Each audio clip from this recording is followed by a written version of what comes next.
Welcome back, everyone, to another episode of Talking Smack, talking superheroes, movies, animation, and comics. And we have another big gap between previous episodes. You've heard the excuses before, so we're just going to dive right into it. Joining me again this week is Alex. Alex, welcome back. Hello, hello, hello. And in lieu of doing our usual format of news and then main topic, we've got two main topics. One is Infinity War movie review. The other is Deadpool 2 movie review. Typically, I like to try and do non-spoilers, but Infinity War has been out long enough that we're going to do full spoilers. Yep. Makes sense, because it's been almost a month. No one's even going to listen to this part of the podcast, probably, unless I don't time code it, which I usually don't anyway.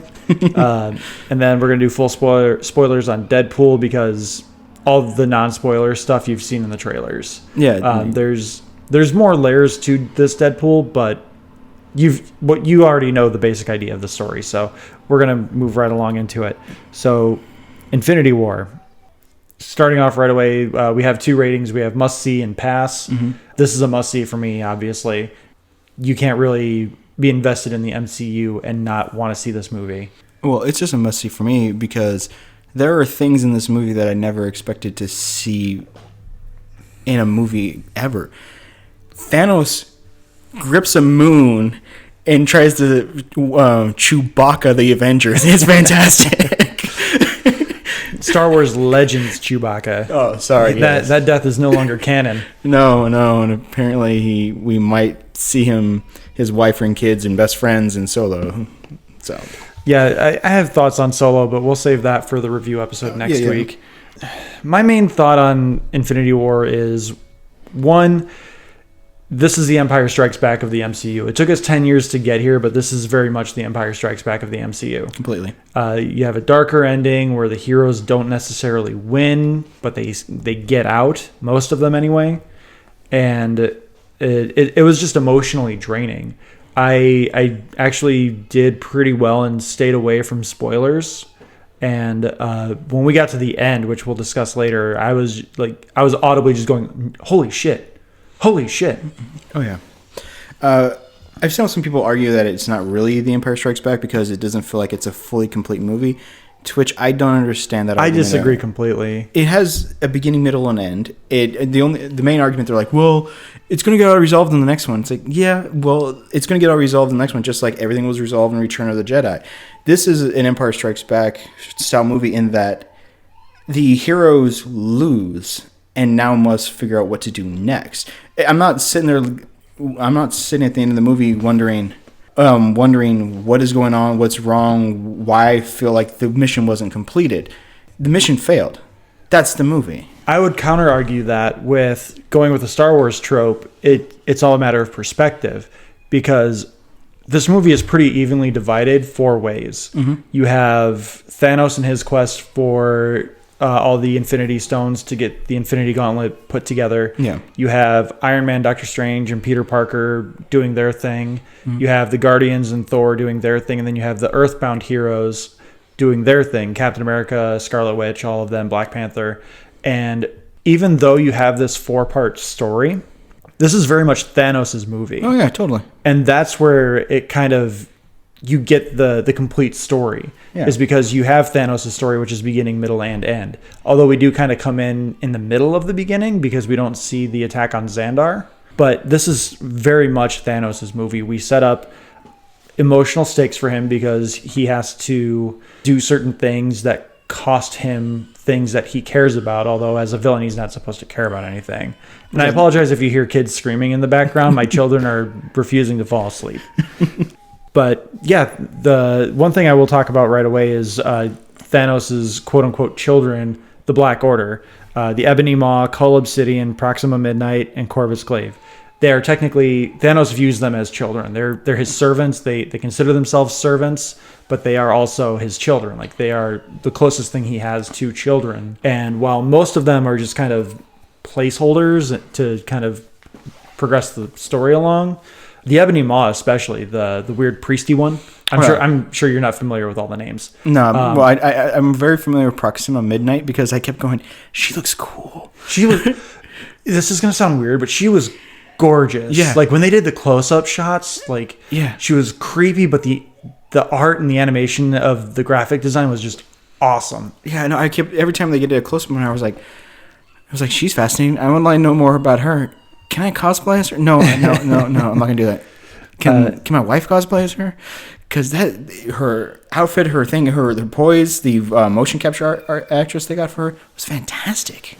One other thing I will say about the Black Order is that Kevin Feige came out and said, once you hear their voices, you'll know who they are. No. And it's like, I couldn't pick those people out of a lineup. No, not even close. Yeah, and I mean, that's fine. It made it less distracting because I wouldn't be like, oh, that's Mark Hamill. Oh, that's D. Bradley Baker. Yeah. That's Tara Strong. I wasn't... No, I had like no the minute I clue there. realized that I'm not going to actually recognize these voice actors, I'm like, I'm going to move on and just enjoy this. Yeah. But the Ebony Maw, he was creepy as hell.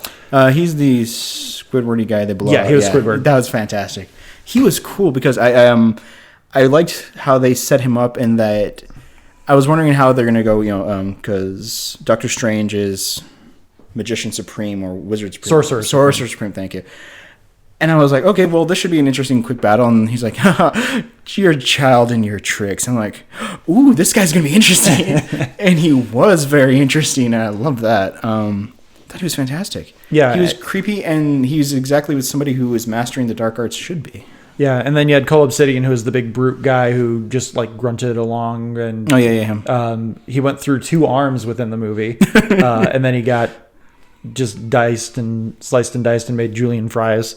On the Harry Potter portal orb, shield, yeah. And at Proxima Midnight, I think she was the second most utilized out of the Black Order.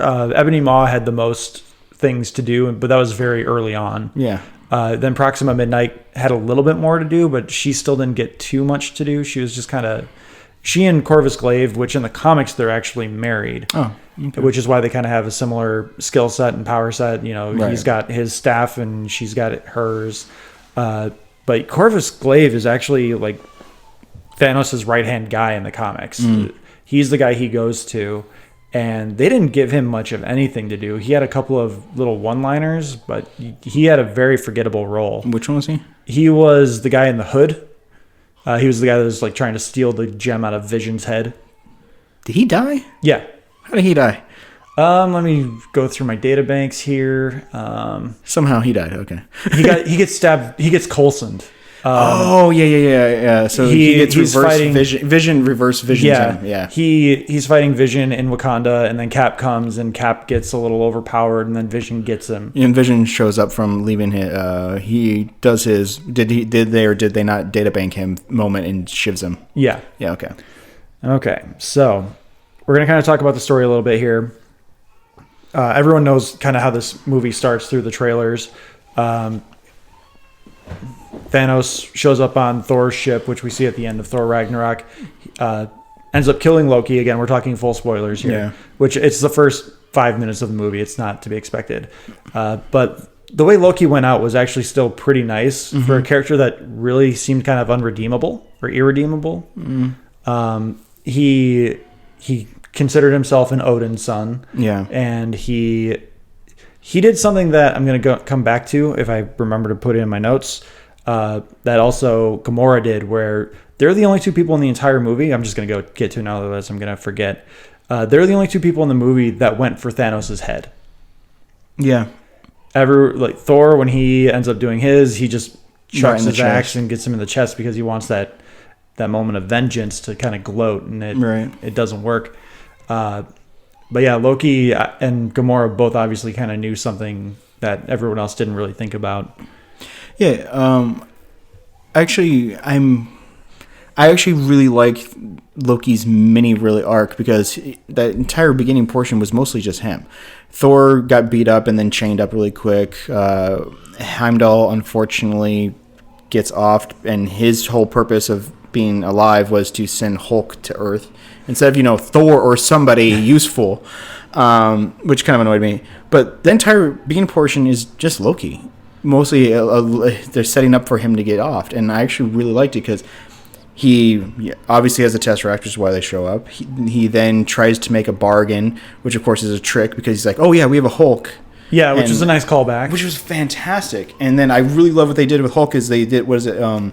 It's called like beat up wharf. It's a trope where you take the strongest creature that you have and you beat the hell out of him in the first 5 seconds to show, oh, this guy's going to be tough. Yeah. Which completely worked, and they continued that arc with him. Then Loki, hands it up, tries to give himself as a servant again. And, of course, Thanos is not having it because Thanos already had Loki as a servant. No, he couldn't trust him. So he strangles him to death in front of Thor. And that was dark. Because it wasn't like I expected him to snap his neck or something. No, it was just like he just slowly strangles him while Thor watches until the neck breaks. And they put Thor through so much in these movies. Oh, yeah. Like, first movie, he gets his power taken away, which he earns back. But then at the end of the movie, he finds out that his brother is a traitor and presumed dead. Right. Come back in the second one. His mother dies, but his brother comes back, but his brother's a dick. Yeah. Well, I mean, you go to Avengers and he finds out that his brother's alive, but his brother's a dick. And then, again, mother dies and also thinks Loki dies again. And then you come into Thor 3 and his dad dies and he has to kill his sister and he loses an eye. Mm-hmm. And Asgard is destroyed, or at least the city's destroyed. Yeah, the city of Asgard is destroyed. And then after all that, Jane dumps him. And, yeah, there was that moment with Rocket and Thor where Rocket goes like, I have to be the captain, and wanders over and talks to him, and he's like, oh yeah, he's putting on the Ragnarok persona of like he's gone from stoic kind of like medieval drunkard to I need to pretend to be the king to kind of like surfer boy persona, which I think really works. Yeah. But then Rocket talks to him and Thor lays out everything he's lost in the last 5.5 years, and it's like, damn, yeah, you've been put through the ringer, boy. Yeah. And then it all drops, and for like 15 seconds we actually get some good acting out of Chris Hemsworth of like, oh shit, this is right, man, this is a person, this is somebody we've been watching this journey with. He actually is a broken figure. And then he's like, oh, gotta kind of keep smiling, or whatever little line he has of, we're gonna go do this. It's like, oh, this sucks, man. Yeah. So I want to go through some of this here. Again, we're going full spoilers. We assume everyone listening to this has seen the movie. Obviously, at the end, Thanos gives a snap and half the universe disappears. Yeah. So first, I want to go through the pre-snap deaths. Mm-hmm. So, and I'm going to ask you, do you think these stick? So first one is Loki. Yes. Obviously. I do think that one sticks just because I think both he and Chris Hemsworth are out of contract after Avengers 4. Right. And so it kind of makes sense to either recast or just let them go off into the sunset. Loki had his redeeming moment, kind of, so it's a nice and fitting end for him. Heimdall, which I'm going to just preface this, didn't affect me at all. I found it really weird that Thor considered him his best friend. That was weird. But Heimdall, for his little screen time he's had, I really liked what Idris Elba was trying to do with the character. Because the first one, he's just kind of hanging out there. I guard the bridge. The second one, he does the whole, I'm going to help betray everybody so you guys can get away. The arrest me moment. And then the third movie, he has his Jesus Underground Savior Railroad kind of, and then it turns out he can share the eye vision with others, which I thought was really cool. That was a really interesting addition to it. Yeah. I will say I am very grateful that he did not end up being the Soul Stone. Yeah, that was a stupid theory, and I'm very glad it ended up not being true. Well, I'm just glad it wasn't in Wakanda, which everyone was saying was going to be. Yeah, I was like, Earth is way too important for 99% of the stones to end up there. Yeah, half of them at least, because there would have been 3 at that point on Earth. Tesseract, Aether. Well, at that point they had 2. They had the Mind Gem and the Time Stone. Right. And then at that moment, right, and then they also had the Tesseract at one point, and the Aether made an appearance there as well. But the Aether was never really like technically there. No, it was just Earth was a portal to get to this place, but still, it's like it's there. Yeah. So I mean, at no given time was there ever like 2 stones ever being kept on Earth, though. On purpose. Yeah. So we obviously talked about the Black Order. I think those deaths stick just because they're the villains, and Marvel doesn't care about most of their villains. And then the big one, Gamora, I don't think that one sticks, just because we already know there's a Guardians 3 coming out. I don't think it sticks because of her importance to Thanos. So I think there's going to be some kind of timey-wimey stuff of maybe she's stuck in the Soul Stone. Maybe she can be redeemed from it. Maybe that place where the Red Skull is actually some kind of housing unit. I don't know. Maybe that's not actually a real cliff. Maybe it's a metaphorical. Oh, wow, you're willing to kill your daughter. Okay, she's dead, quote unquote. That's what I was thinking for a while, and then they showed her lifeless corpse on the ground with the blood spewing out. Yeah, I think she's going to come back if it's going to be some trickery of the Soul Stone or the Time Gem. The Soul Stone has been known to retain the souls of people killed by it or around it.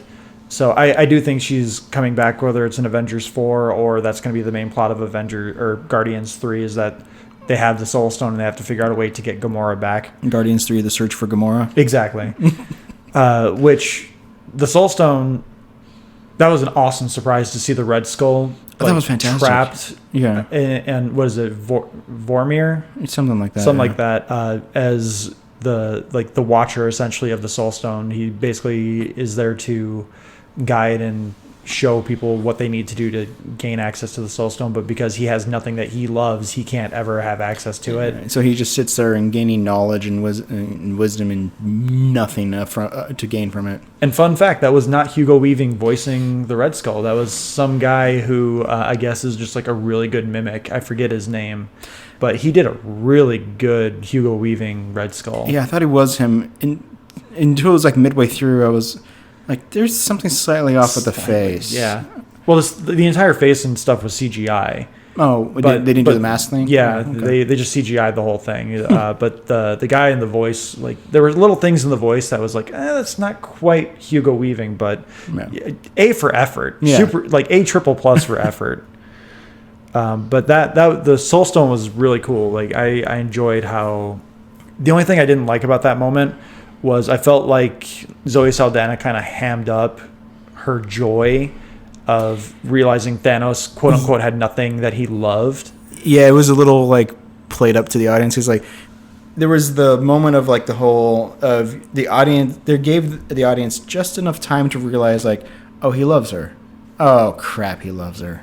And she's still sitting there. She's like laughing. Yeah, laughing, smacking her hand. Yeah, and she's like, the universe has judged you and all this stuff. And I'm just like, you gotta reel that one in. That's too much. Like, yeah, I think she did sell the betrayal when after the audience had enough beats when suddenly she's like, oh crap. Yeah, her realization was fantastic, but the stuff leading up to that, where she's laughing and just, the universe has judged you because you love nothing and you can't have this now because the only thing you love is death and destruction, and now you can't because obviously you can't get rid of that or throw it over a cliff. And then you have the Red Skull saying he's not crying for himself. Yeah.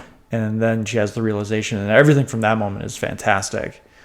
And it just that moment got heavy really quick. Like I was getting a little annoyed with Zoe in that moment, but then it got heavy quick. I was like, oh shit.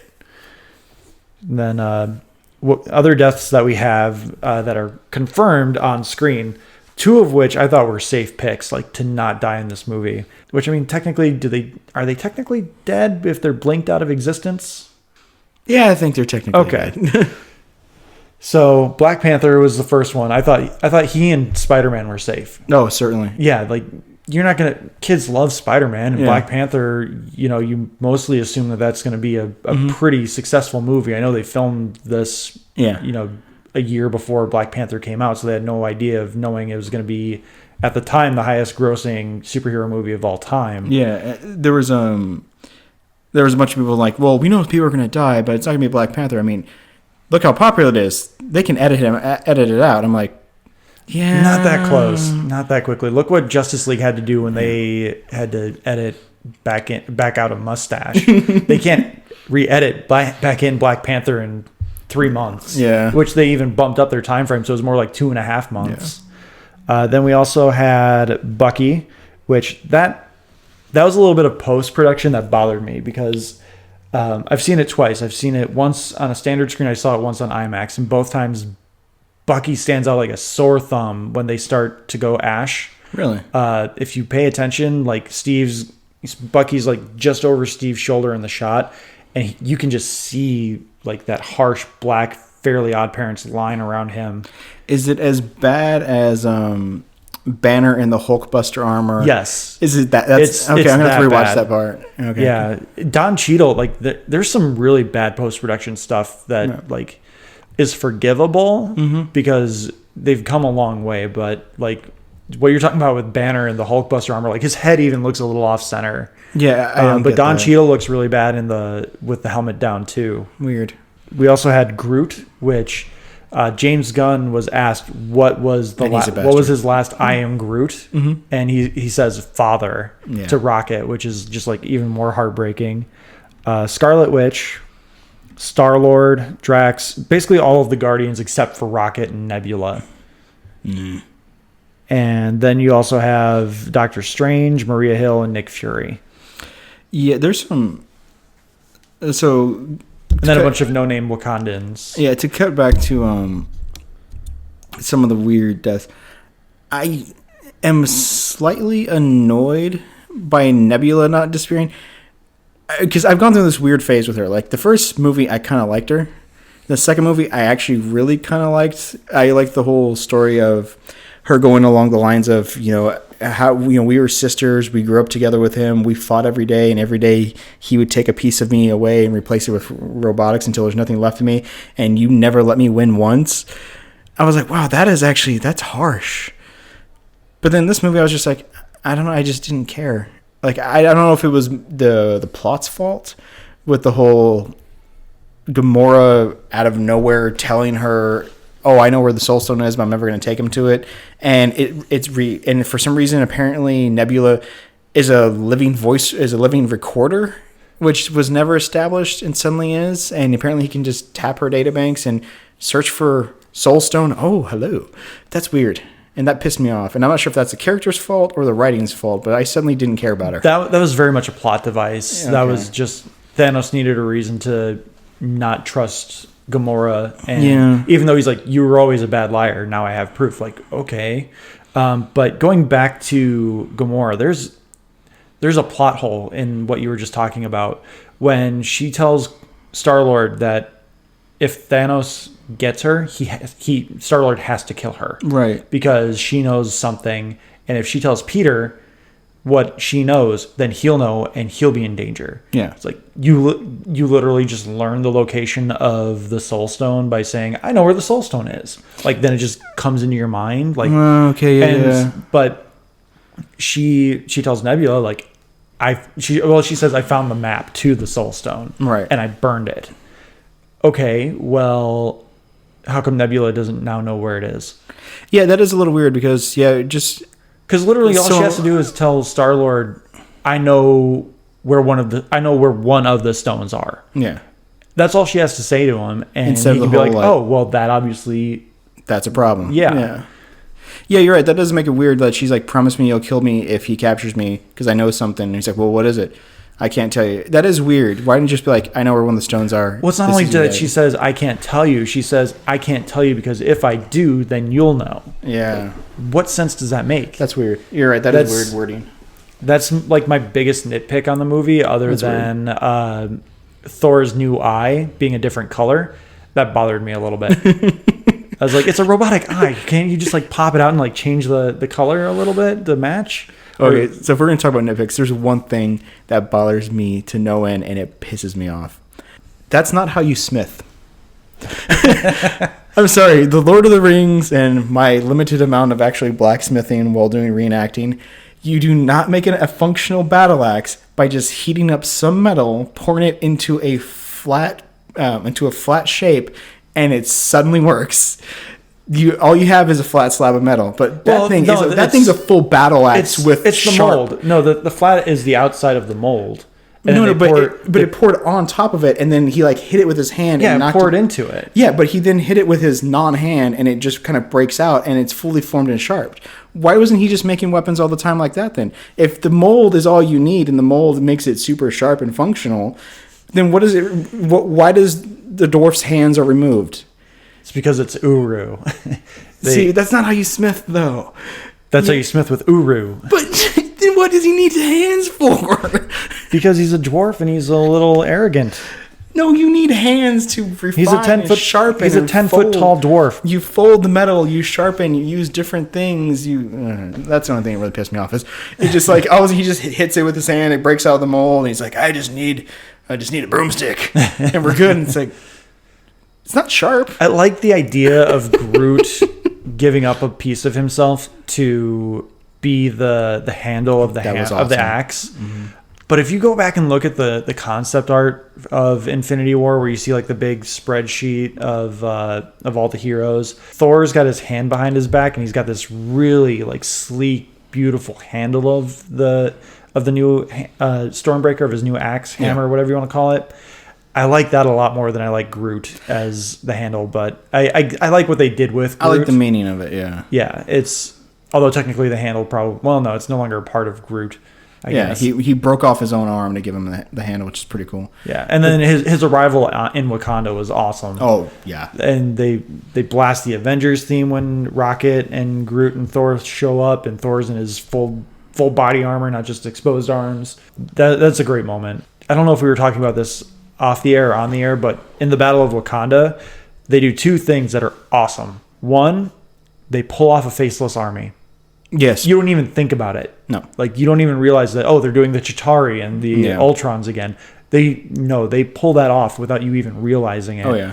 And two, when they open up the shield to bottleneck the Outriders in, I know we were talking about this. I just can't remember if it was on the air or off the air, but, they do Wakanda forever, and then they run. Mm-hmm. And then Cap and Black Panther just break out in front of them, mm-hmm. and they just charge in head on in the front of the battle. And that moment's awesome. I got chills in that moment because I'm like, yeah, go Cap, go T'Challa. That's actually something I really liked about the movie. Other than apparently you can take Groot as an elective in Asgardian College. That's a great aside. Which means the Groot homeworld is somewhere in the Nine Realms, because Asgard is kind of like this weird Amish culture in the universe, and they only really acknowledge the Nine Realms. Yeah. Jotunheim, Svartalheim, Nidavellir, which I always pronounce it as Nidavellir, but I guess it's Nidavellir according to MCU pronunciations. So yeah, that means the Groot homeworld has to be somewhere on the Nine Realms. Yeah, as an elective. Yeah. No, the thing I liked best about the movie was, it annoyed me slightly, but I accepted it, that they shanked Vision almost immediately, because Vision is way too powerful. They got he got Professor X'd. Yeah, and which I appreciate that they did that, and that allowed Scarlet Witch's powers to be a little more focused on in their relationship, which I actually really like their relationship. There's an interesting dynamic where Peter can't bring himself to shoot Gamora until finally he brings himself to do it, and finally does it, and of course bubbles appear. It took him far too long to do it. Which I then love that is mirrored with Scarlet Witch being forced to kill Vision. And she hesitates for a moment, but then goes with it because he encourages her the entire time of, I love you. I don't even know what he's saying. I think he's saying, I trust me, or I love you, or something. I think it's a little bit of everything. Yeah, and she goes through with it she doesn't hesitate. She's like, okay, I'm going to finish this off then. Peter hesitated. And I think, I just like that dynamic of one person got a soul stone because he took too long to make the decision to kill the person he loved. The other person was like, damn it, okay, I'm going to do this. We're doing this now. I really like that. Long trail of thought. They show the power levels of all the heroes amazingly well throughout the entire movie, and especially that final battle. You have Rocket and Bucky, who are basically equally matched with their guns, just sitting there firing around people. You have War Machine and Falcon, who are doing the aerial bombing things. Similar matchup, but they show Falcon's way more maneuverable, the way he's able to dodge and stuff. And then you have Captain America and Black Panther, who are just kicking ass down there. Cap's doing his own thing with his vibranium shield, and then they show a few of the concussive blasts of Black Panther's suit, which I was like, are they not going to acknowledge that? And all of a sudden, boosh! Yeah. And then Thor comes out of nowhere, just returns Earth from, apparently, the Stormbreaker can Bifrost, slams into Earth. Bifrost. Not Bio. Sorry, Bifrost. slams into Earth, and then he starts that chain lightning, destruction, concussive blast everywhere, destroying everything in his path. Then you have the Hulkbuster armor, who's doing its own thing, who's taking all the people but getting really damaged, and then so you understand the various power levels they have, and what they can do, and I really love that because it's the first time that I was like. That I started feeling that Thor's actually a god. Black Panther and Captain America are superhumans, and the others are just trained military dudes. Pretty much. Yeah. And then, of course, Scarlet Witch gets her moment, and you start realizing, oh, that's right, Scarlet Witch is kind of demigodish. Yeah. There's so many things to talk about with this movie. I mean, it definitely doesn't stop. No. Every scene has a purpose. Even the scene where, like we were talking about, that's kind of a continuity error where Gamora's refusing to tell Peter where the Soul Stone is or what she knows about. Yeah. And at the end of it, though, there's a really long moment with Drax where he's munching on some space nuts, and they're like, "How long have you been standing there? An hour?" And you're like, "Yeah, but I've been standing so still, I've become imperceptible to the human eye." And he like starts eating his nut, and they're like, "We see you." He's like, "Damn it!" Yeah. No, Mantis comes in. He's like, "Yeah, but I was moving so slow, it's imperceptible to your eyesight." And then Mantis comes in. She's like, "Hi, Drax," and he's like, "Damn it!" Yeah. There's little moments, but they're all little moments of character development. I didn't feel bored. I've only seen it once. I do want to see it again, but I'm probably going to see Deadpool 2 first, just because Infinity War is an emotional slog. Yeah. So it's one of those things I have to space out. But there's nothing. I'm not sitting there going like, this plan was stupid, this person was stupid. They fixed Drax too. Yeah, From Drax Guardians was 2. They fixed him. Drax and Guardians 2 was starting to piss me off a little bit because they amped him up to be too stupid. I mean, too literal. They made him very oafish. Yeah, and it was only supposed to be about 6 or 7 months after the events of the first one. Like, he wouldn't change that much. Yeah. I really liked the dynamic of Parker, Iron Man, and Doctor Strange. You have 3 very intelligent people all surrounded in the same space, but you obviously have one who's a teenager.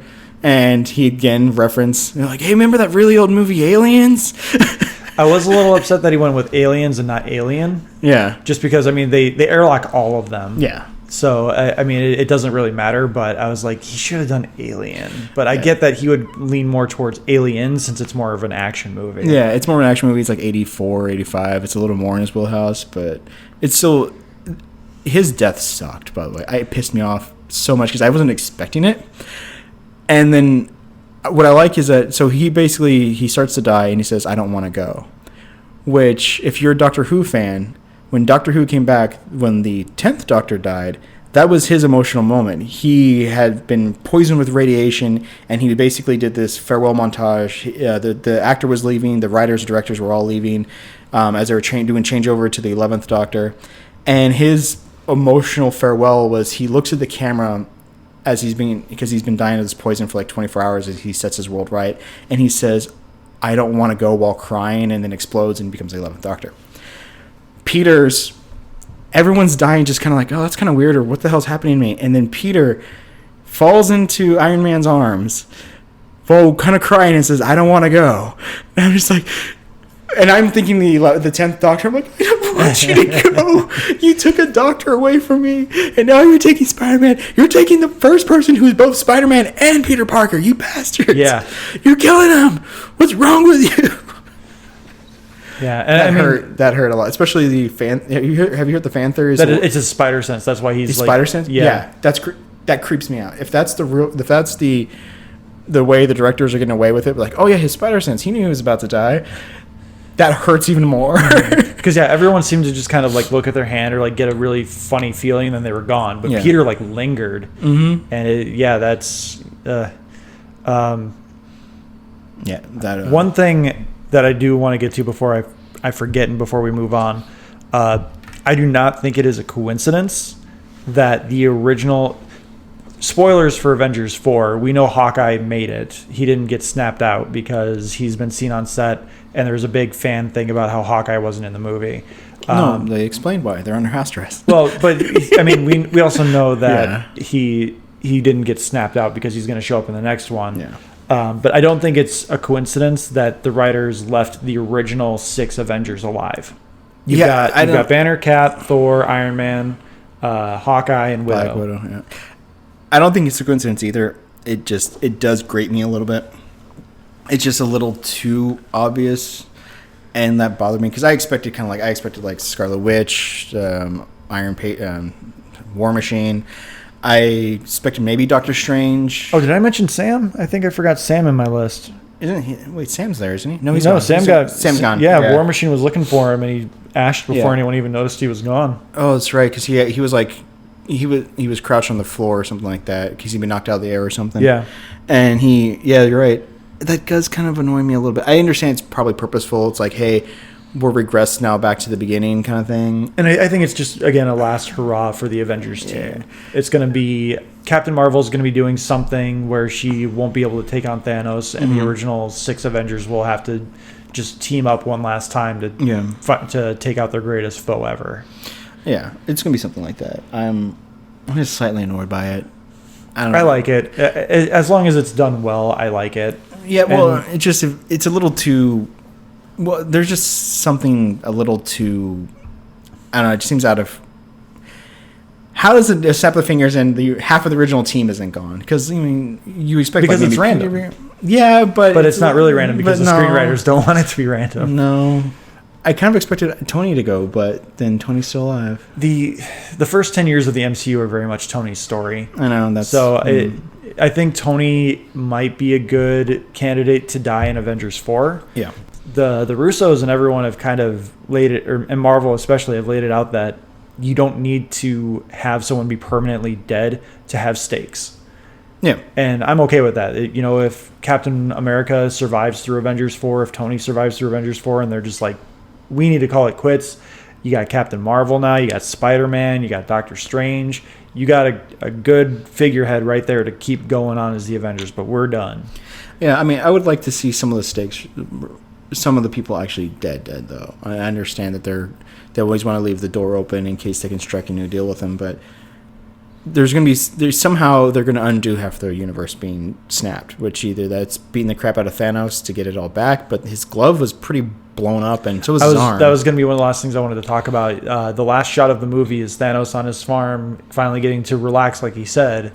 Before he goes, when he snaps his fingers, that Infinity Gauntlet is damaged all to hell, and so is his arm. Mm-hmm.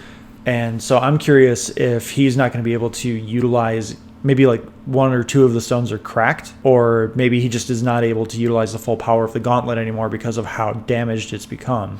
He's able to use the Space Stone to teleport out, but we don't know the full extent of his ability to use those stones individually anymore or together. Yeah, I did like what he told Thor. He's like, you should have aimed for my head. Mm-hmm. Yep. I thought that was really good. And Ant-Man and the Wasp they've confirmed is before all this happens. I think it's going to happen just before to concurrent. I bet one of the post-credit scenes will be like Hank Pym getting ashed and some people around them. I hope not. I just hope it's another one of those little like, hey, this is our own adventure thing. What's going on in New York? I don't think they're going to acknowledge it. I think that's going to be like the very end. Like they'll resolve their like whatever conflict it is, and then they'll turn on the TV and they'll see the giant donut flying over New York. And then Captain Marvel's a 90s movie. Yep. So it's going to explain why she's been gone for 20 plus years. I am slightly concerned because they admitted that Coulson's going to be basically like second fiddle to her the entire movie, and he's going to be like the new guy in the Force. Mm-hmm. I don't think I could take an entire movie of 30-year de-aging. It's creepy whenever they do it. I don't think it'll be that much. Like Nick Fury is going to be in it too, and he's going to be de-aged. There's been leaked set photos of him wearing a wig, so he's got like 1990s Sam Jackson hair, but not Jurassic Park Sam Jackson hair. Oh, that's the best Sam Jackson. That is. Well, no, it's just when they did the late 80s, early 90s for Ant-Man 1, and you had that version of Hank Pym, it was a little creepy. Because I'm like, wow, this is Wall Street. This is Fatal Attraction. Michael Douglas. This is wrong. This is wrong. Well, they did the same thing with Kurt Russell in Guardians 2, and that was creepy. His teeth bothered me. Like everything else was good, but his teeth bothered me. He looked like he still had his baby teeth. Yeah, the part of the thing that bothered me about that one is, I'm like, his head looks too big. But then I watched like it was it was like a month or two later, I then watched Escape from New York and one of his other movies right thereafter. I'm like, he's always had a big head. Yeah. I was like, his cheeks look too big. And they even gave him the like 1980s Kurt Russell hair and everything, it was too. really weird. Yeah. And then they pulled off young Robert Downey Jr. as well in Civil War. Yeah, that's one of the weirdest ones. I mean, that works so well, and yeah, it's so weird because of his hard life. Yeah, and he walks like right next to himself too. It's just like, oh my god. Yeah, and because of his hard life, he does not look the same. I mean, Michael Douglas, Kurt Russell, they've all lived, from what we understand, apparently a very moderate life of just a little bit of cocaine and some cigarettes and women, But Robert Downey Jr. has lived a rough life, and so seeing him so de-aged and so young, and so that clean and healthy, the effervescent skin kind of like glow to him, was really creepy. Just slightly off topic. I did recently watch the newest Pirates of the Caribbean where they do a de-age on Johnny Depp as well. That's a really good one too. Not the movie, but the de-aging. Yeah. Here's the part that bothers me about that de-aging. They used a stand-in young man to do that entire thing, and then had him do it, and then they did that whole magic de-aging thing. There's another dude who's had a very hard life. It is so creepy seeing him so young, because they basically took Nightmare on Elm Street Johnny Depp, pasted it onto this kid who's doing a Johnny Depp impersonation, and it is creepy. Mm-hmm. Really good though. Yeah. The rest of the movie was terrible. Yeah. And like, it makes no sense. I'm not going to get into it, but like, they had a post-credits scene that teases the return of Davy Jones, but it undid all the curses, so technically Davy Jones shouldn't be cursed. And they paid Keira Knightley $5 to show up for 2 minutes and then lay in bed with Orlando Bloom. Yeah, it's kind of weird. I think that'll do it for Infinity War. It's a good movie. Really fantastic. Definitely already up there. Probably top 3 or 4 MCU movies for me now. Oh, yeah. It's probably my favorite of the Avengers movies just because the second one is just terrible. But Avengers, the first one, the further I get from that excitement of that first build, that first movie, the lower it drops in my desire to watch it, other than to jump to the battle at the end. This one I can see myself watching because I saw the interactions of characters I've been waiting 10 years and 19 movies for. I really liked 2 very arrogant people going at each other with this young teenager watching. I liked Thor, his world seems so disparate to the others because he hangs out on Earth for the first one, hangs out mostly on Thor 2, hangs Earth or Asgard, and the third one hangs out on Jeff Goldblum planet. But now he's in space, and you're like, wait, actually space is large, and there's these other things out there, and then there's a god meeting humans and aliens, and they really don't address that fully in the Thor movies because it's not aliens, it's the realms. Mm-hmm. And seeing his interaction with Rabbit, and then finding out that the dwarfs are actually around they're taller than the frost giants. Yeah, they're taller than the frost giants, and they're around an imploding star, and that's where they get their energy. That one, that's something that's so weird. Yeah, like that one weirds me out just because the star is technically dying, but do they like freeze it and only open it up whenever they need to forge something? That's what I got out of it. So but there's this, and you apparently need hands. But Thor makes a comment about how, or Rocket makes a comment about how like this is Nidavellir or however you pronounce it, Nidavellir. I'll just pronounce it the way I know. Like this is Nidavellir, and Thor's like, this isn't right. These rings haven't stopped working in thousands of years, which would imply that they're still, maybe the rings are like retaining the heart of the star. Yeah, I don't know. There's a lot going on there, but those aren't questions that are meant to be asked. Yeah, no, I liked it. It's things I liked. It was an interaction I wasn't expecting, and then they added to the mythology not only of this random galaxy because nowhere's a place, and then the collector's dead, right? Yeah. Yeah, I mean like dead. Yeah. Okay. They're not gonna bring Benicio back. Not unless they decide to throw him in there for when everyone gets resurrected at the end of Avengers 4. Yeah. So it was just, it's got to be top 3. Ragnarok is I've really just loved just because of how funny it is. And it holds up too. Yeah.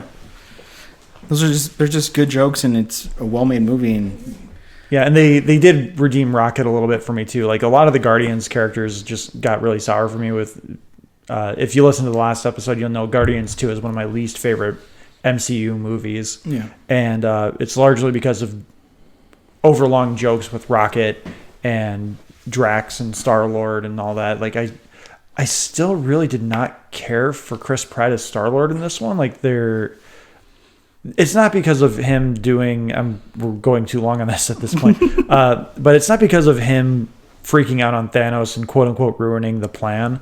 I do believe that Doctor Strange knew all that was going to happen. Yes. That's part of the one in the scenario that 14.5 million. Yeah. But, like, he just... I don't know if it's just his swagger just doesn't seem to be there that he had in the first one. He's become more childish. Yeah, there's someone mentioned on some board somewhere that the problem with doing comedy movies that are permanently, like the Guardians of the Galaxy movies are permanently comedies that have some action in them, is that if your characters grow, they stop being funny, and so you're forced to have them keep repeating themselves. That's part of the reason why I do like the second Guardians movie, but some of the jokes are just too long, and I realize everybody's arc is the exact same as the first movie, which bothers me. They just kind of swap some little things out here and there. They give Yondu more things to do. So the whole Star-Lord ruining the plan thing, that doesn't bother me because they showed that's his impulse. In the second movie, that really terribly written line of, "And that's why I killed your mom."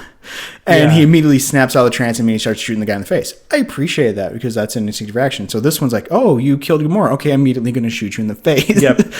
But they toned them back and actually allowed them to be people again, which I actually really appreciated.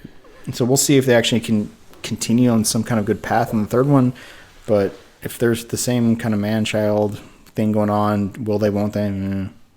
Well, I mean, we know they will, but if you're talking about Gamora and Star-Lord, that's really the only actual progression we've seen through that is that, oh, yeah, they are definitely together because at the end of Guardians 2, Gamora was just like, it's some unspoken thing. Yeah.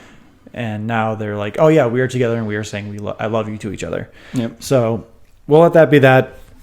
Infinity War, go see it.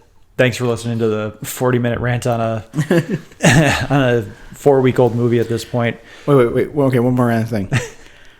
I like Scarlet Witch and Vision. They have like 3 minutes of screen time, but I buy their chemistry. Do you? Yes and no. Because I've read some people I buy the chemistry. I can get behind it, but it creeps me out because Elizabeth Olsen is mid-20s, maybe late 20s. And I thought she was like 30 by now. Is she? I don't know. Yeah, whatever. She's late 20s. Yeah, but she's still like close to 20 years younger than Paul Bettany. Yeah. And that sort of stuff in Hollywood creeps me out. You know, that's the same thing as Andrew Garfield playing a high schooler for me. Yeah.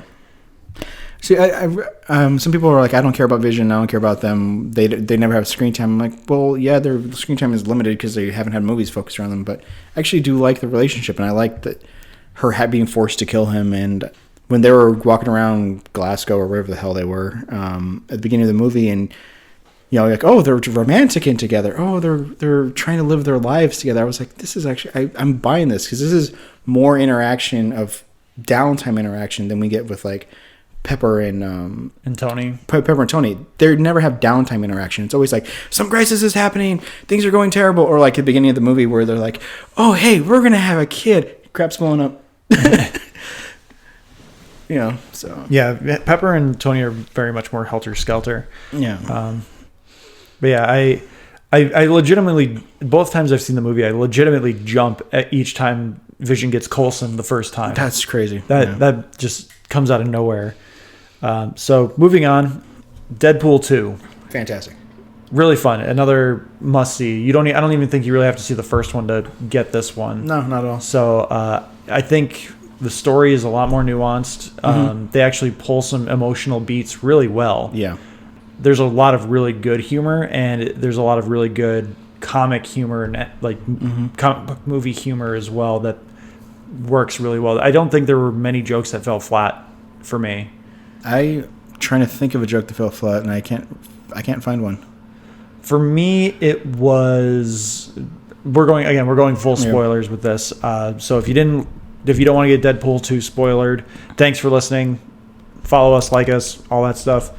But I think the Juggernaut getting the electric the power line up his ass that one didn't really work well for me. But I also just didn't care for the design of the Juggernaut. He looked weird. like a chimp or something, like stuck inside the helmet. Like his mouth was really weird. His design, I get where they were going with his design. It was like really super comic accurate. Oh yeah, it was really comic accurate, which was a problem because his real person's head doesn't fit in that dome. Well, he's that size of a body. He's augmented by magic and some other crazy stuff. Yeah. If you're going by the comic adaptation, yeah, that didn't work for me, and a lot of the Russell stuff didn't work for me. But I also think that's because I didn't care for his accent. Oh no, he's actually from New Zealand. I know he is, but I didn't care for it. I couldn't. There were some things I didn't understand, and it really caught me off guard because I did not realize that this character was going to have an accent. Oh, okay. I think Marvel and Fox may be going from the same casting pool because if I remember correctly, the director of Thor Ragnarok directed a movie called People of the Wildebeest. Yep.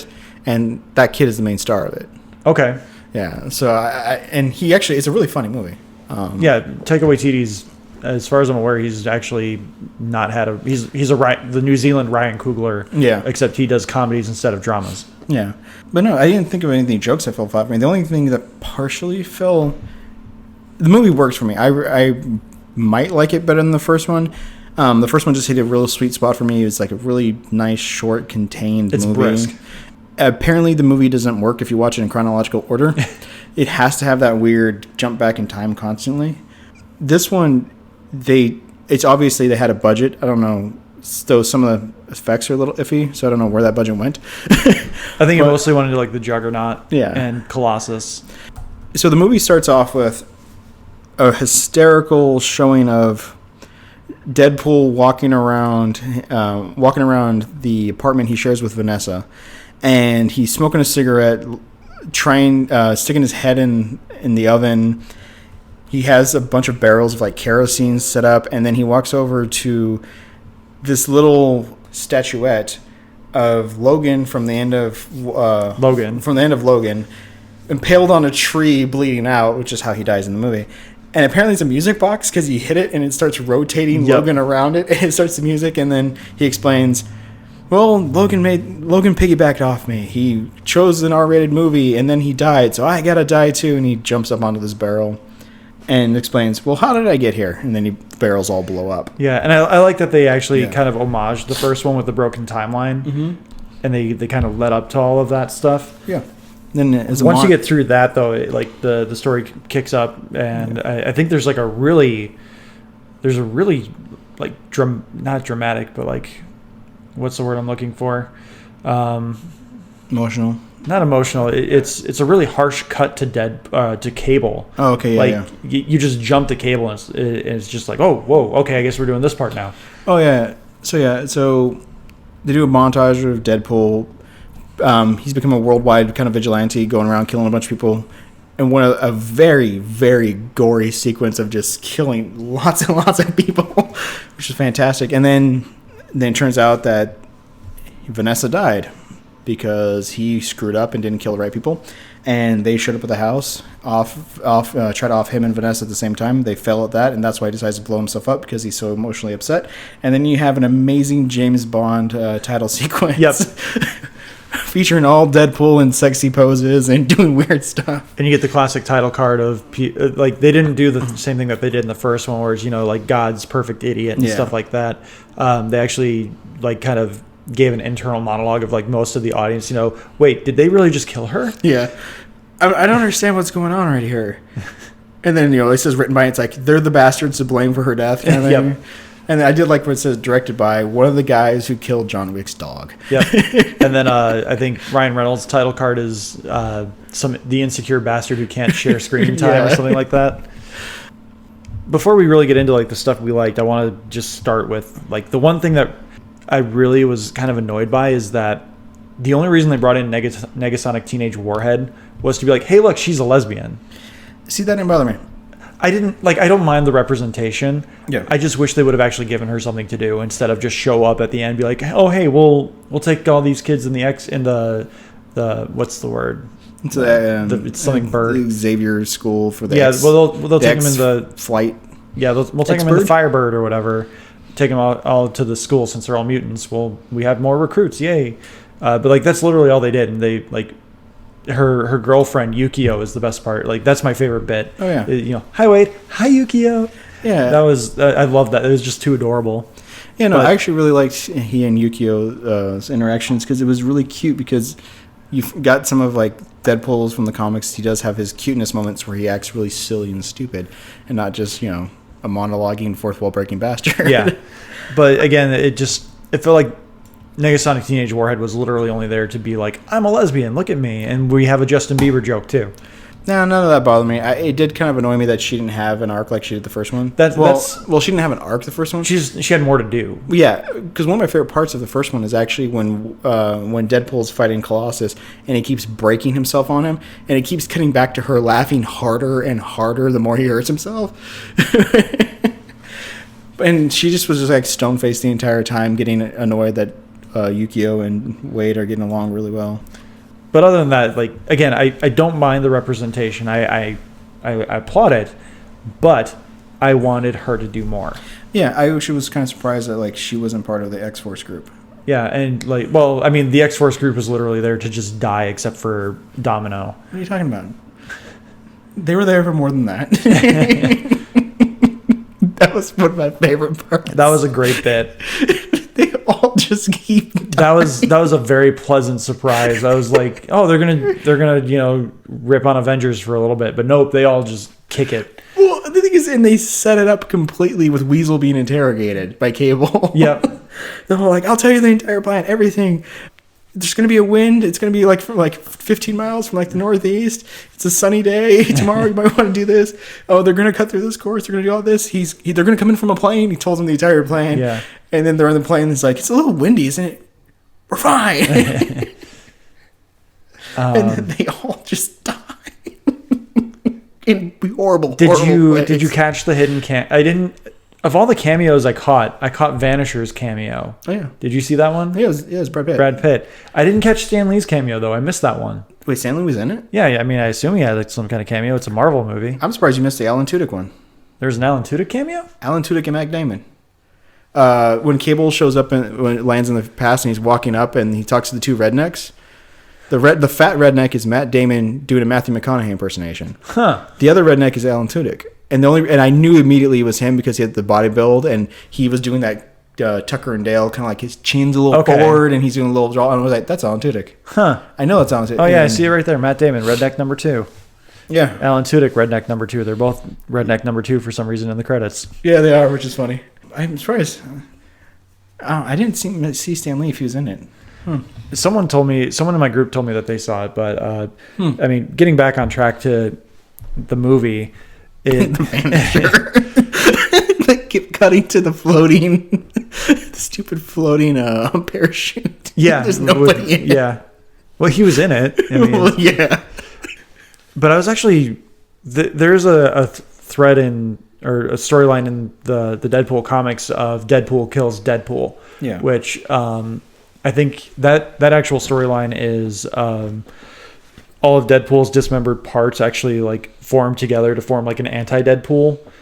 That's awesome. Yeah, and he's like all disfigured, like he's got a leg where his arm should be and stuff like that. And obviously Deadpool can't kill him because it's another him, and Deadpool can't die, so he has to like creatively dismember him. But there's also a thread or a story where Deadpool wants to die. Like he's just like, I need to die. I need to find out what can kill me.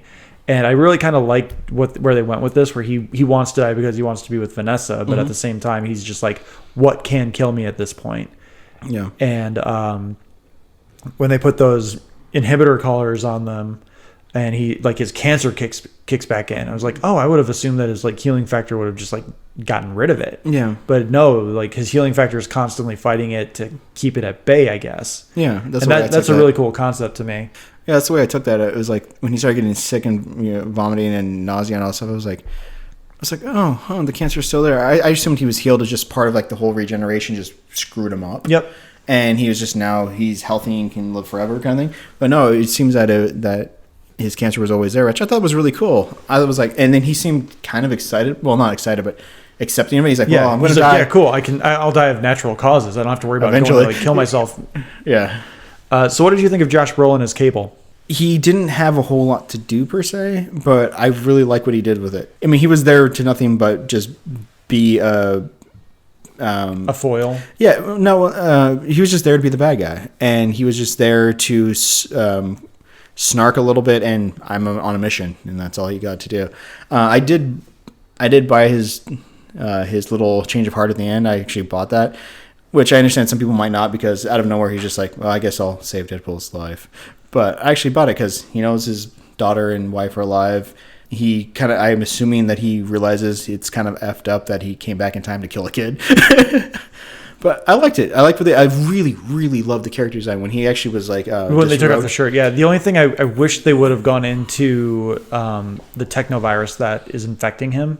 I didn't know about that. In the comics, Cable looks like that because in the future, there's this weird technovirus that infects people and they slowly become like a machine. Weird. And that's what is going on with him. So like it starts off with like fingers and it just moves up and just infects the whole body. So I know that in recent times there's been at least one moment where the virus like took over everything but his head. Huh. Oh, that's pretty cool. Which is why he has like the robotic arm and stuff. But speaking of the robotic arm, I was really surprised at how many shots they took at like existing properties. Not just like Fox properties, you know. He's like he sees Cable and he's like, "Who's the fucker with the Winter Soldier arm?" And you know, they took a couple of shots at the MCU and I was surprised they actually did leave the "You're so dark. Are you sure you're not from the DC universe?" Oh yeah, I was surprised they left that one in. I thought that was just like a trailer line. Oh yeah, no, they actually noticed like right at the end of the movie where he finally said. You're nothing but a clown dressed up like a sex doll or something like that. That was at the very, very end of the movie. I was like, that's right. I thought that line would have been earlier. But apparently it is from the movie. But no, they took a lot of shots at Marvel. The whole, he has 3 questions.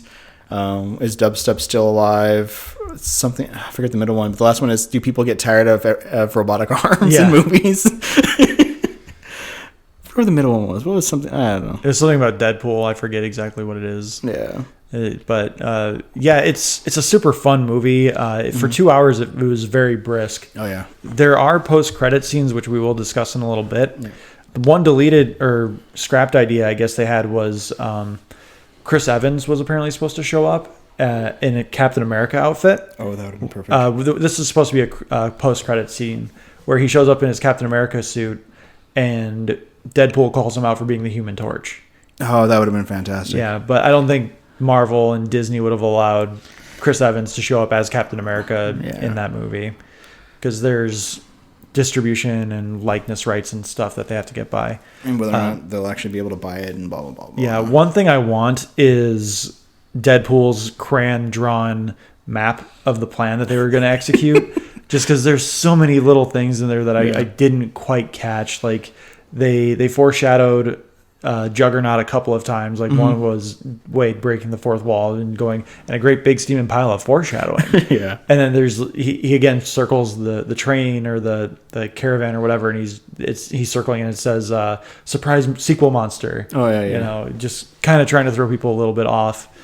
Surprisingly, Domino didn't have a lot to do either, but I really liked what's her name, ZZ Beetz. Yeah. Zazie Beetz. Yeah, I really liked her as Domino. No, I really, really liked her because as cynical and fourth wall breaking as Deadpool is, and the humor, the pluckiness of like him and Yukio and their little moments together, and then her just kind of like happy-go-lucky attitude of the entire movie was so hysterical. She shows up and there's a longer version of the interview where basically they keep arguing about whether or not luck is an actual power.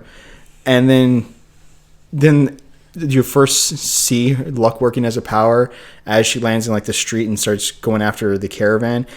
And he's monologuing about how it's not cinematic and nothing works. And it's just her just apparently just moving and all this craziness happening around her as she like lucks into all these things and into the caravan, into the driver's seat, all this stuff.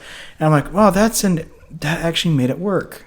Because I believe in the comics, there's some kind of stipulation to her power where she has to be moving for the luck to work.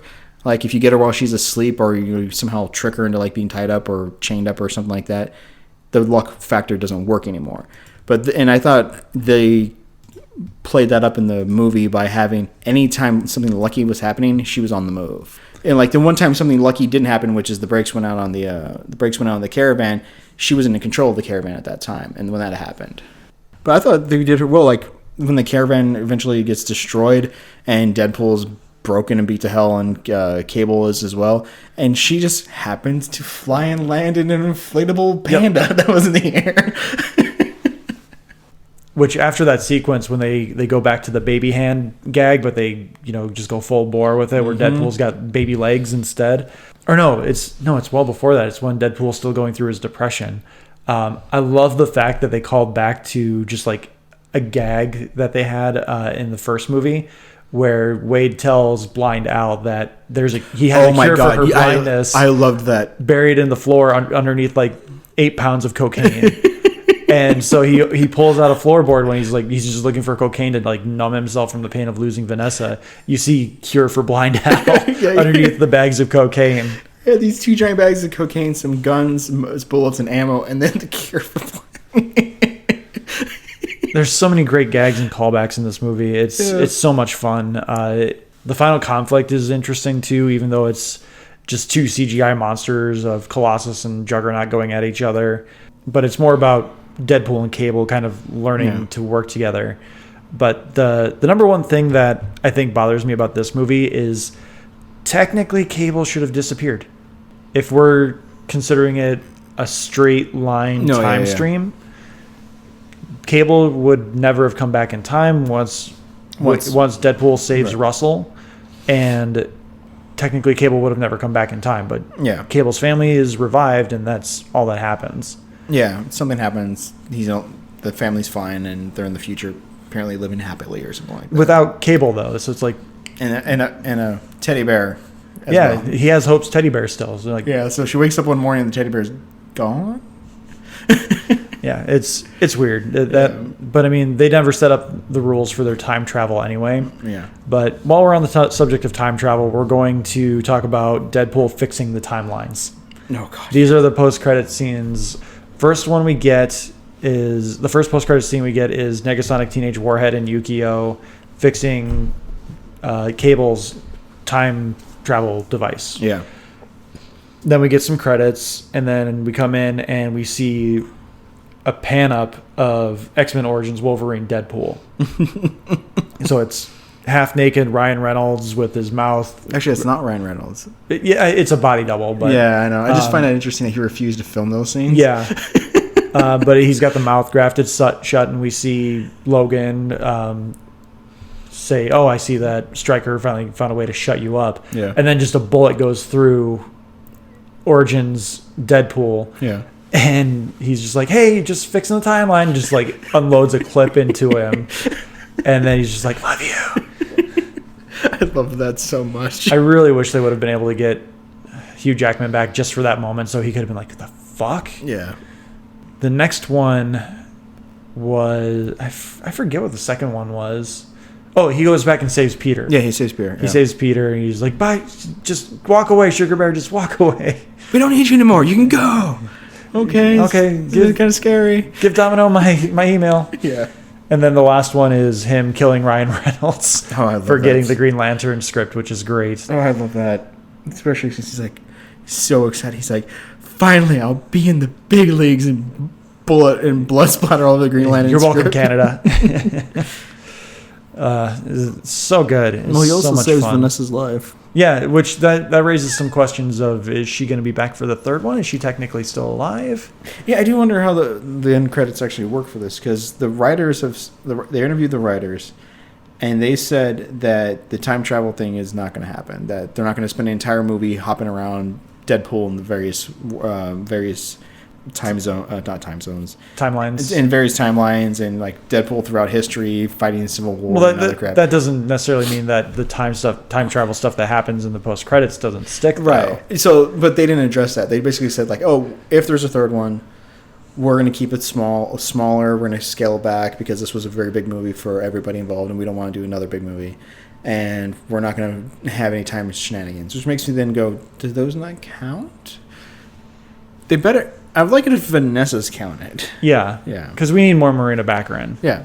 And that did slightly bother me that apparently they only got her for filming for like 2 days. So, like, they filmed them together and then just filmed her around that room a few times. His actual death scene at the end with Russell, with him taking the bullet for Russell, that was a great moment where he walks through the barrier and he becomes Ryan Reynolds, Wade Wilson again. That was awesome. No, that's the thing that makes me accept it was that they killed her. I'm fine with it. Is that their chemistry didn't falter a bit. Him being annoyed by the barrier when he sees her and her kind of like dismissing him of like you can't die yet kind of thing. I was like, wow, that's interesting. And then when it finally works and he, the whole like we'll be together when you're a better person kind of thing, and they were actually together as Ryan Reynolds and her. That was amazing. And especially that little part at the end where she's basically sending him back to live. And she's like, kiss me one more time. He's like, well, then come here. Yeah. Yeah. I actually liked that. Yeah, that was a great moment. And again, it has some very poignant moments. Mm-hmm. And it does show off that Ryan Reynolds is more than just like a comedic actor. Mm-hmm. But there's the old adage of if you want a good dramatic performance, get a comedy actor. Yeah. Which is, again, why like Chris Hemsworth does so well. He does comedy really well, but he does do drama really well, too. Mm-hmm. I think he was a soap opera actor before he joined the MCU. Yeah, he was a soap actor. In Australia. And here's the thing. He has, 3 minutes of screen time in Star Trek, the 2009 reboot? Which every time someone mentions that, that was, that was Thor. That was Thor. I'm like, what? And then you rewatch and he's a super lanky tall dude who looks way too big for those narrow quarters, and he hasn't put on a damn bit of muscle yet. Mm-hmm. And that was a great name the kid Kirk. It's a great name after my dad or whatever. I'm like, and then he goes and dies, and I'm like, oh, that's right. That was a good little performance from whoever the hell that no-name actor was. Yeah. The thing about the Deadpool movie is it's just funny. And you mentioned they took a lot of pot shots and stuff. They took a lot of shots of Marvel, a lot of shots of Disney in general with the whole bitching that Frozen ripped off Yentl. Yeah. Yeah, that was good too. It's just, I want to see a third movie. And I do like the fact that Wade's last words were, "Do you want to build a snowman?" Yeah. Well, what did you think of that little Easter egg of the two of them, of the entire cast of the X-Men movies not wanting to hang out with them? I love that moment. I thought about it twice, and I was going to ask you, what did you think about the X-Men cameo? The only thing that does is it kind of breaks a little bit of continuity. Not that Fox cares about continuity with their X-Men movies, but they had the X-Men Apocalypse team. Right. And they also had, it was still the same guy that plays Beast, but they had the X-Men Apocalypse team, which what I understand, this is a modern day Deadpool. This is taking place in 2018, 2016, somewhere in there.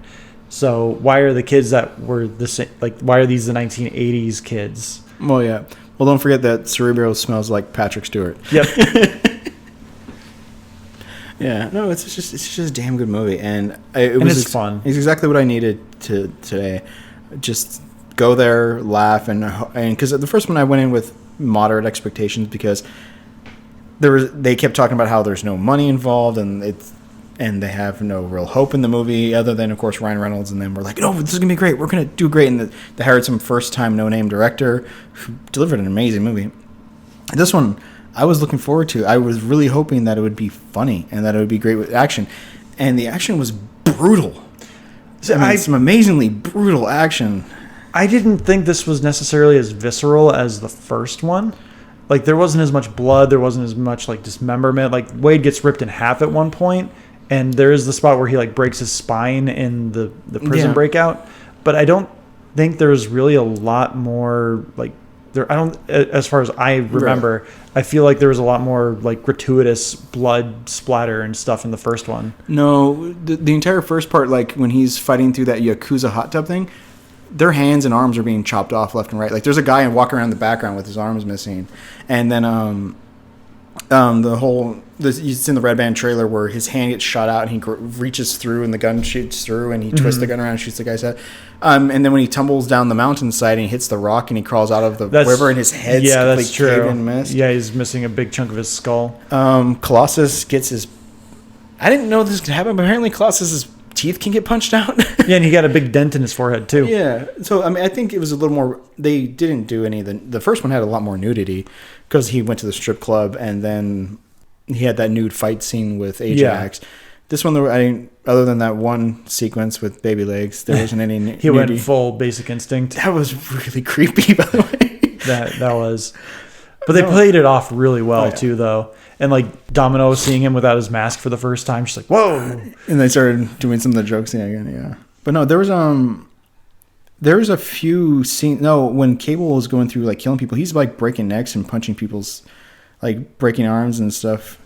I thought that... Well, so no, I think it's bloodier, but I don't think there's just much nudity.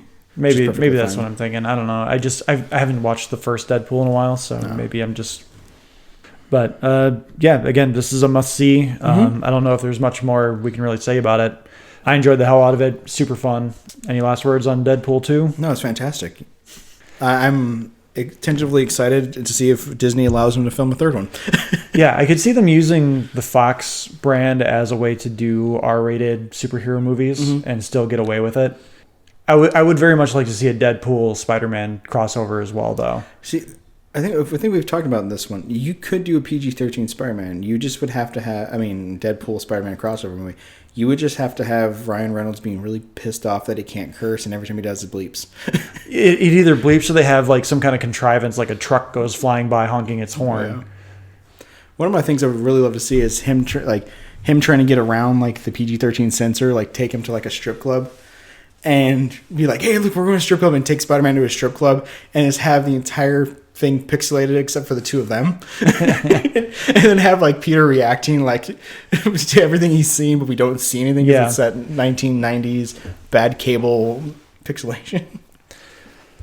Yeah, and again, I agree. It can be done. It's just a matter of how they do it and what they're willing to do.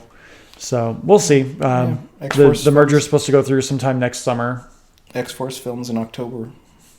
At least that's what Fox said. I don't believe any Fox dates right now. The merger is happening, so we'll see what ends up happening. Yeah, especially if the other rumors are true. With that, Alex, thanks again for being on the show. Always happy to be here. I think you'll be here next week. I don't know if we've talked about next week yet, but next week we're doing a Han Solo movie, the Star Wars story review.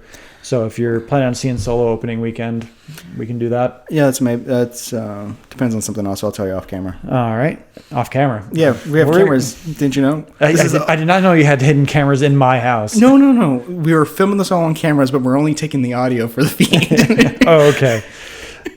In any case, follow us on Twitter, Facebook, YouTube. We do have a YouTube channel. We're kind of trying to figure out if we're going to keep it or not, just because we only get like 2 views, and that's me and Derek. But we're on Facebook, Talking Smack, SMAC. Follow us on Twitter at Talking Smack Pod. And you can also email the show at tsmackpod@gmail.com. So with that, Alex, who's got our theme music this week? This week we're having our theme song remixed by Tyler Bates in honor of Deadpool. And I hear that he is going to put in some sweet sampling outtakes from the movie. I thought you were going to go with the Royal Wedding. No, I don't know who's composing that one. All right, fair enough. John Williams. Wouldn't surprise me. With that, roll that theme music. Peace.